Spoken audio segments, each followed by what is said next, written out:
Jadi nanti di Al-Quran ada 8 jenis rizki. Di antara yang paling hebat, ada yang belum Anda datang, rizkinya sudah menjemput. Ada orang mendatangi rizki, ada rizki mendatangi dia. Contoh, Al-Imam Asy-Syafi'i sedang berdiskusi dengan Imam Malik, gurunya. Kata Imam Asy-Syafi'i, gak ada orang sukses yang instan. Cuman balikan telapak tangan dapat, tidak. Kata Allah, lihat orang-orang dulu. Lihat orang-orang hebat dulu. Bagaimana mereka bisa kaya, bisa sukses, bisa punya posisi. Masat umul ba'sa, petakan olehmu. Kadang sudah mulai, masukkan tender, tiba-tiba gagal, diserobot orang. Kadang-kadang orang yang dapat, Anda yang ngajukan, itu biasa.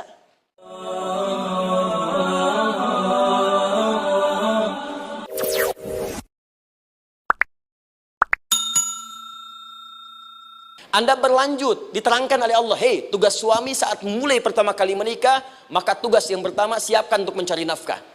Bagaimana caranya ya Allah? Diturunkan oleh Allah. Satu, jangan takut kehilangan rezeki. Jangan pernah mencuri, jangan pernah ngambil punya orang, karena punya kamu akan saya berikan sempurna. Kamu ngambil punya orang, maka kamu akan menyulitkan diri sendiri. Itu akan dikembalikan pada yang berhak. Ya, turun Quran surah ke-51 ayat 22. Dirinci, begini cara nyarinya. Quran surah kedua ayat 168. Kalau Anda ingin cepat baru bergerak, rizkinya sudah dapat. Quran surah kedua ayat 172. Ada yang dahsyat, dia belum keluar, rizkinya yang mendatangi dia. Jadi nanti di Al-Quran ada 8 jenis rizki. Di antara yang paling hebat, ada yang belum Anda datang, rizkinya sudah menjemput. Ada orang mendatangi rizki, ada rizki mendatangi dia. Contoh, Al-Imam Asy-Syafi'i sedang berdiskusi dengan Imam Malik, gurunya. Kata Imam Asy-Syafi'i, Syekh, rizki itu mesti saya cari dulu, baru kita dapat. Kata gurunya, ya Syafi'i, ada rizki yang cukup kita beramal dekat kepada Allah, dia akan datang tanpa kita cari dengan ikhtiar manusia. Kata Syafi'i, mustahil. Kata Quran kan kita kerja dulu, baru datang. Kata Imam Malik, gurunya, kamu yang belum sampai. Kita amalkan ini, rizki datang. Maka berhenti sampai di situ, Imam Syafi'i pamit. Di jalan tiba-tiba, beliau mendapati ada panen anggur, Pak, Bu. Terus dipanggil sama yang punya kebun. Ya, pemuda katanya, sini. Mau bantu nggak? Kalau kamu bantu, kami berikan anggurnya. Maka beliau bantu, panen, petik. Sampai setelah selesai diberikan anggur yang besar-besar, hanum. Senyum, senang beliau. Ternyata senangnya bukan karena dapat anggur. Senangnya karena merasa pendapatnya benar. Kalau saya nggak bantu panen ini, nggak akan dapat saya anggur. Cuma karena saya bantu, saya diberi ini. Maka rasa senangnya inilah dibawa kemudian kepada gurunya, ingin laporan. Tapi perhatikan adabnya. Dia tidak mengatakan, guru, nih saya benar. Kalau saya nggak ikut panen, nggak dapat saya ini. Perhatikan kalimat Asy-Syafi'i. Guru, tadi saya di jalan, dipanggil oleh pemilik kebun, ikut panen anggur. Begitu saya bantu, saya diberikan anggur ini. Beliau tekankan dengan kalimat yang kencang pada kalimat, begitu saya bantu, saya dapat anggur ini. Imam Malik tersenyum mengatakan, Masya Allah Syafi'i, luar biasa. Ini siang begitu panasnya, tadi saya mau keluar ngajar, terfikir di benak saya, Allah, kalau ada anggur yang besar-besar, enak rasanya. Tiba-tiba kamu datang bawa anggur. Jadi Imam Syafi'i kerja dapat sesuatu, Imam Malik terfikir sesuatu, datang rezeki. Itu ada di Quran surah ke-7, teman-teman, ayat ke-96, paling kanan sebelah atas di mushafnya. Baik, teruskan dulu. Ya, Anda dalam mencari kerja, ingat, kalau Allah yang sampaikan pasti terjadi. Jangan dikira mudah. Kata Allah akan ada persaingan, akan ada kadang-kadang singgungan, akan ada tantangan, maka mulai petakan tantangan apa yang akan Anda lalui saat Anda mulai mencari nafkah itu. Maka turun Quran surah kedua ayat 214, paling kanan sebelah bawah. Am hasibtum an tadkhulul jannata. Hei, apa kamu mudah begitu saja mengira akan sukses dalam pekerjaanmu? Bahkan bisa diartikan surga, ingin masuk surga. Walamma ya'tikum mathalul ladzina khalau min qablikum. Sebelum engkau diuji seperti orang sukses dulu pernah sukses. Lihat mereka. Enggak ada orang sukses yang instan. Cuman balikan telapak tangan dapat, tidak. Kata Allah, lihat orang-orang dulu. Lihat orang-orang hebat dulu, bagaimana mereka bisa kaya, bisa sukses, bisa punya posisi. Masat umul ba'sa, petakan olehmu tantangan apa yang akan dihadapi saat engkau bekerja itu. Satu, kata Allah, ba'sun, ada yang ringan. Ya, ba's. Ba'sa, jamak dari kata ba'sun. Dua, dara. Dia sudah menengah, jamak dari kata durun. Tiga, zilzal. Ini yang paling tinggi puncaknya. Jadi kalau Anda sudah mendapatkan ini, yakinlah, berarti Anda akan mendapatkan posisi yang tinggi. Karena mustahil orang besar diuji dengan ujian yang kecil. Zilzal, ini bagian ketiga. Ba'sa, ba'sun, mulai. Kira-kira tantangan-tantangan ringan apa saja yang akan Anda hadapi? Ya, kalau saya contohkan misalnya dengan contoh yang lain singkat, Anda mau ke masjid, ingin konsisten, mulai hijrah, ingin dekat dengan Allah, tiba-tiba yang tadinya nggak mau ke masjid, mulai ke masjid, diuji dengan hujan. Hujan kecil, rintik-rintik, shower. Begitu hujan, orang Arab mengatakan kalau hujannya bisa lewat tanpa payung pun, orang Arab mengatakan la ba'sa. La ba'sa ini ringan. Orang kita sambungin, labas. Dari bahasa Arab lewat. Jadi kalau Anda mau berangkat nih, siap bekerja, siap hadapi tantangan. Baru mau lewat hujan kecil, berarti itu tantangan kecil kita lewati. Macet, petakan, cari jalan yang kemudian sempurna, jalan yang kosong, buka Google-nya, buka Waze-nya, buka map-nya, cari. Jadi kalau pada yang kecil aja belum kita lewati, bagaimana mendapatkan yang besar? Anda mau ke masjid, dikasih hujan kecil, mau berangkat gak jadi. Papa, kenapa gak jadi? Hujan mah, kan ada payung, takut riak. Setelah itu darwa, maaf, tantangan fisik. Kadang-kadang mulai ke fisik, mulai mengganggu. Ya, maaf, dirincikan kemudian oleh Al-Quran. Turun Quran surah ke-21, ayat 87 sampai 88, kisah Nabi Yunus alaihissalam. Yunus beraktivitas, bekerja, bukan berarti nggak ada tantangan. Kadang-kadang dibawa, kadang-kadang diusir, kadang-kadang Anda dapat misalnya proyek, kadang-kadang sudah mulai masukkan tender, tiba-tiba gagal, diserobot orang, kadang-kadang orang yang dapat, Anda yang ngajukan, itu biasa. Kata Allah itu biasa, bukan cuma Anda, yang lain pun ada. Bukankah Allah ajarkan kisah Sayyidah Hajar alaihissalam dengan Ismail? Bukankah bolak-balik naik sofa marwah, kadang di atas, kadang di bawah, kadang lihat peluang, sampai marwah ternyata bukan air. Terkadang Anda yang bekerja, tim yang lain yang mendapatkan karena kerja keras Anda, bisa jadi terjadi. Bukankah yang kerja keras Hajar yang dapat Ismail? Mungkin Anda yang konsep, yang dapat minyaknya orang lain. Mungkin Anda yang kerjakan, yang suksesnya teman Anda, gak ada masalah. Dan itu kemudian akan bermanfaat bagi Anda. Tidak mungkin setiap keringat yang keluar dari diri kita mustahil, kecuali akan melahirkan manfaat yang kembali pada diri kita. Tantangan. Tapi yang paling dahsyat, ini yang gak ditemukan di sebagian referensi yang kita baca. Ketika Allah menjelaskan semua tahapan-tahapan tantangan ini sampai ke puncaknya zilzal. Zilzal itu kalau bahasa sekarang gempa. Ada ujian yang menggoncang hati kita. Ketika Anda kerjakan, ya Allah, tantangannya dahsyat. Kenapa mesti saya, ya Allah? Kau nggak selesai-selesai, ya Allah. Itu wajar, teman-teman, itu biasa. Kata Allah, orang dulu saja mengatakan, mata nasrullah, kapan ini selesai? Berbahagialah kalau teman-teman sudah mendapatkan tantangan puncak yang paling tinggi ini. Ini artinya Allah sedang mempersiapkan Anda menjadi orang besar di kemudian hari. Dan cara mengatasinya diturunkan Quran surah ketiga ayat 142, paling kiri sebelah atas. Perhatikan dahsyatnya. Yang pertama diterangkan tantangannya, yang kedua dijelaskan cara mengatasinya. Saya mau berhenti sampai di titik ini, nanti saya terangkan cara berinteraksi dengan Al-Quran. Ya, perhatikan baik-baik. Kata Allah, jika kelak engkau sudah bisa memetakan tantangan ini, maka siapkan solusi untuk mengatasinya. Ayatnya dibuka dengan kalimat yang sama persis. Saya pernah sampaikan teori ini di dua perusahaan besar di Indonesia. Yang pertama ada satu perusahaan, karena ini direkam saya nggak sebutkan perusahaannya, perusahaan otomotif besar, sedang turun gratis, kemudian juga ada inflasi yang tinggi. Terus saya terangkan teori Quran. Dia praktekkan berhasil, Pak. Padahal saat itu saya presentasi di depan non-muslim. Non-muslim. Sales-sales se-Indonesia dikumpulkan, saya bedah tentang ini. Dan mereka berhasil. Sampai sekarang naik lagi. Yang kedua sama, ini direkturnya juga non-muslim. Tapi nggak apa-apa, kita diskusi. Dan mau mendengar teori ini. Dan praktekkan, naik. Ya, dulu di satu perusahaan minyak juga. Sedang turun, karyawan semua dikumpulkan. Lalu kita bahas tentang ini, kita terangkan. Yang ini yang paling menarik dari Al-Quran. Kalimatnya sama persis. Quran surah ketiga ayat 142. Am hasibtum an tadkhulul jannata. Apa Anda duga akan begitu mudah mendapatkan kesuksesan dalam hidup? Tolong fokus baik-baik. Jangan selalu mengartikan jannah dengan surga. Karena asal kata jannah itu artinya kesuksesan, kebahagiaan yang belum tampak. Surga, kenapa disebut dengan jannah? Karena itu puncak kebahagiaan kita yang belum nampak sekarang. Saya kasih rahasia ya, ini antara kita saja nih. Kalau ada kata jim dengan nun di depannya, itu pasti tidak nampak, tersembunyi. Apapun tambahannya. Ya, misal, jin kenapa disebut dengan jin? Karena memang ketika diciptakan, dia tidak tampak, tersembunyi. Karena Lawannya itu kita ins. disebut ins. Karena saat lahir kita tampak.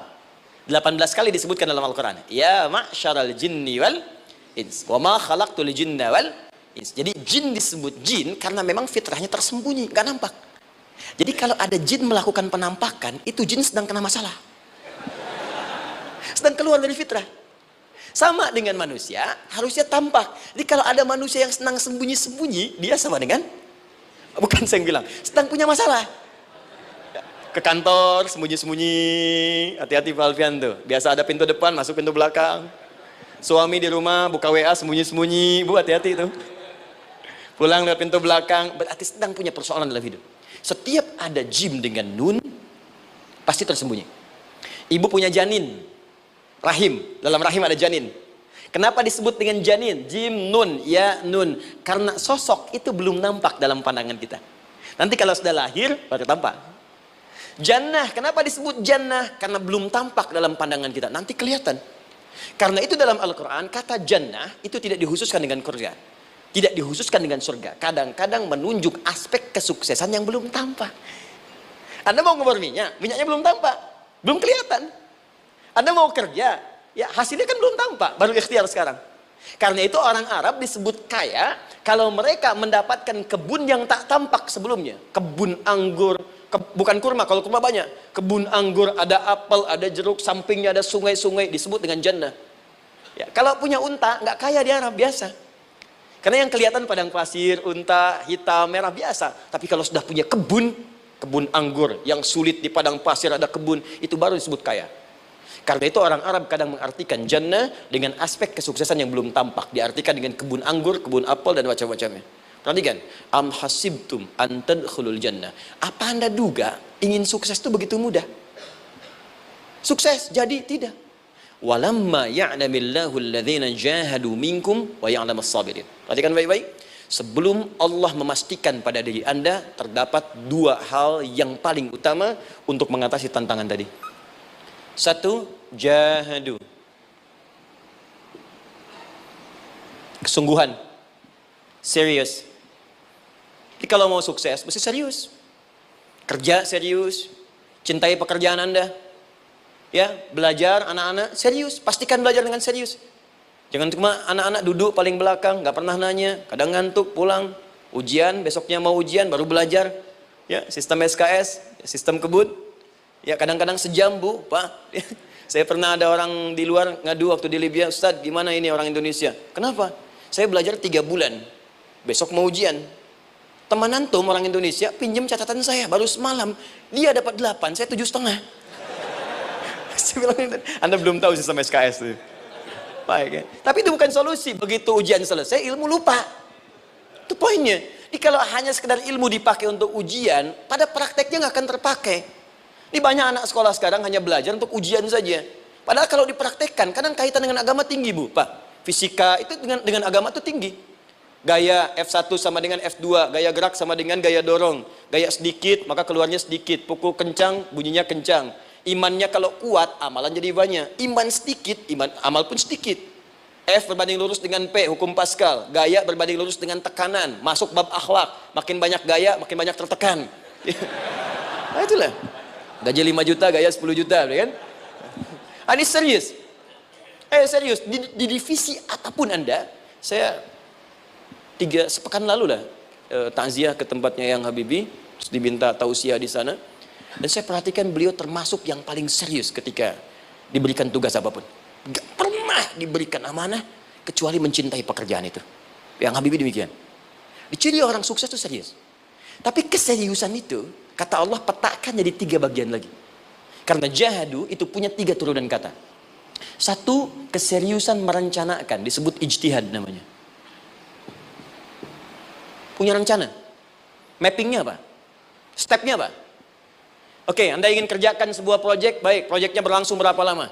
Target kita apa? Jangka panjangnya, menengahnya, jangka pendeknya.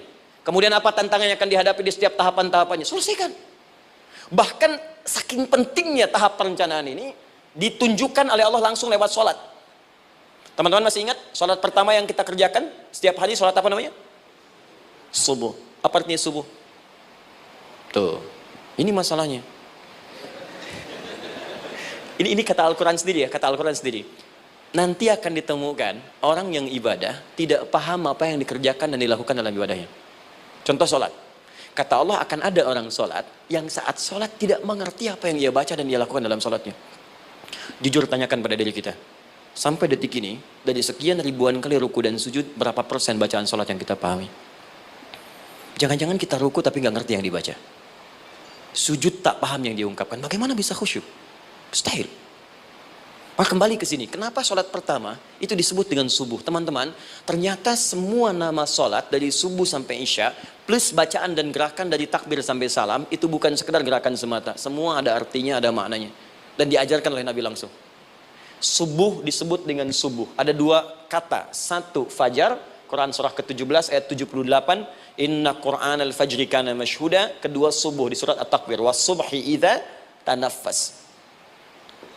Kenapa disebut fajar? Fajar itu pancaran positif, pancaran kebaikan.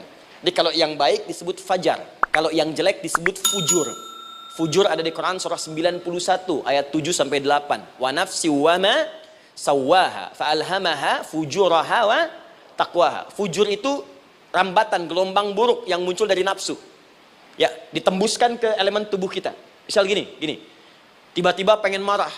Ya, di tubuh kita mengatakan melotot, maka ini ada pancaran di hati kita nyambung kemudian ke mata. Ini rambatan dari sini ke mata disebut fujur namanya. Mau ke tangan pukul, masuk ke tangan. Itu rambatannya disebut fujur namanya. Ya. Yang baiknya disebut fajar. Ya, misal saya ingin sholat, tiba-tiba hati mengatakan sudah azan, merambat ke kaki, cepat melangkah. Cepat wudhu. Nah, itu rambatannya disebut fajar namanya. Atau infajar. Ini pasti ada, ya. Fujur nama lainnya nafsu. Disebutkan 115 kali dalam Al-Quran. Takwa, rambatan fajar, sumbernya takwa. Disebutkan 115 kali dalam Al-Quran. Di jiwa kita ada takwa, ada nafsu. Takwa yang dorong malaikat, disebutkan 88 kali dalam Al-Quran. Nafsu yang dorong setan, disebutkan sama 88 kali. Di setiap Anda akan mengerjakan satu hal, pasti akan yang mendorong pada yang baik, akan mencegah dari yang baik itu nafsu. Pasti itu. Pak Alfian mau tanda tangan proyek. Tiba-tiba disodorkan, Pak, ini Pak. Kok begini proyeknya? Perbaiki. Karena ada yang nggak beres.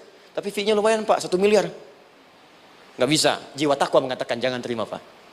Bapak mengatakan, maaf, ini jari tahiyat. Gak akan pernah dipakai maksiat. Perbaiki. Datang lagi. Ini Pak, kok sama? Fee-nya diperbaiki Pak, 100 miliar. Nafsunya mulai berkata, terima. Takwanya bilang, jangan. Akhirnya beliau katakan, tangan tahiyat gak akan pernah dipakai maksiat. Tapi tunggu, saya istiqoroh dulu.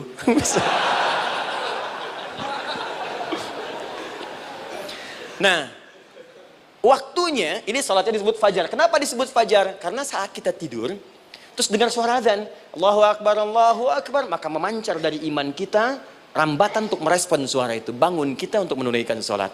Waktunya disebut subuh. Kenapa disebut subuh? Dari kata asbah. Asbah itu artinya yang siap dengan rencana.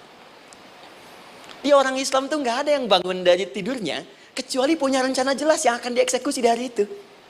Makanya sebelum kita bekerja mengeksekusi itu, kita datang menghadap Allah supaya Allah berikan kemudahan di setiap aktivitas kita.